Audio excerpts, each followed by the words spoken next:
Alright, today we've got several fruit trees that we've been pruning for several years, and we're about done with the pruning. There's one tree over here at the end that we're gonna still work on a little bit, but I just wanted to show you what we're doing. I've got a peach tree here. You can see that the canopy is pretty high in this tree. It's been pruned up over the years. Part of the reason is the grass. Part of the reason is sometimes the peach trees, the older wood starts to die out. But this tree is looking pretty good. Mostly all we did is just remove the dead.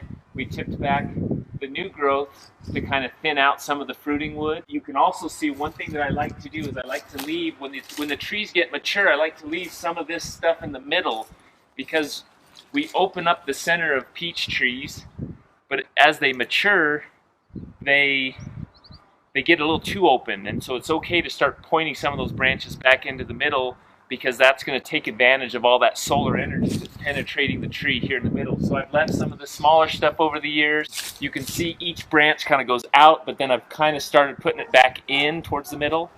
That's going to take advantage of as much solar energy as we possibly can, and the space, and make sure that we get lots of fruit on it. So that's this piece.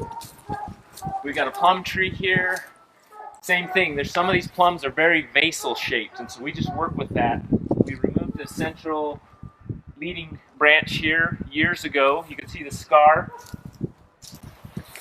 Opened up that center. You can see some of this is wide open in here in the middle. Same thing, I've left a few of these branches in here. They could probably still be thinned out a little bit better, but I do like to keep some of the branches in the middle.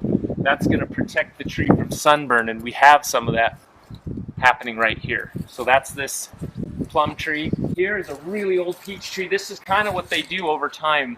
You get major branches dying out because of disease. Sometimes it's the sunburn first, then you get wood-boring insects, then you get fungal diseases, you just get other problems, and big branches start to die out, and you've got problems. And so what I would recommend in a situation like this is plant a brand new young peach tree right here, because it's wide open. And then as that fills out and more of these branches die out, you've got several years of growth in this new peach tree that will replace the old one. So that's what I recommend in a situation like this. All right, here, apple tree. They're just notorious for putting on all these water sprouts. We had tons of these just growing up.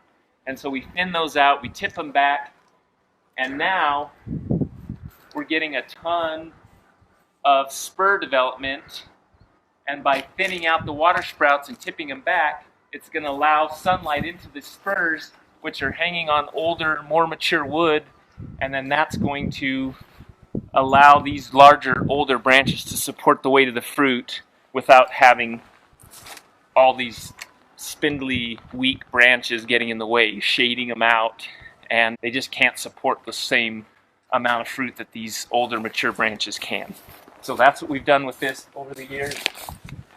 And then with these cherry trees, we haven't pruned this one yet, but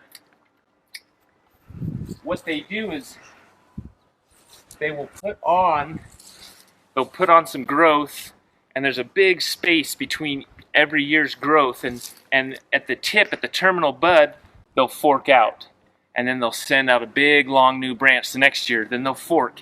So within like 5 or 6 years, you get these cherry trees that are 30, 40 feet tall, and the only person that can harvest the fruit are the birds. And so what we've been doing over the years is we've been really aggressive trying to tip back some of these young branches. You can see where you've got all these nodes. If you just tip them back and only leave a few nodes, the next year it's going to fork out, and then you tip it and it's going to fork out. It's going to keep the tree at a more manageable size, but it's also going to give you a lot more fruiting wood, a lot more growth that can be productive during the summer months. And so we still got this one to work on, but we just wanted to show you a little bit about each of these different types of trees and what we're doing today and what they look like. Thanks for watching the video. We'd love to hear some comments and get some feedback from you. Have a good day.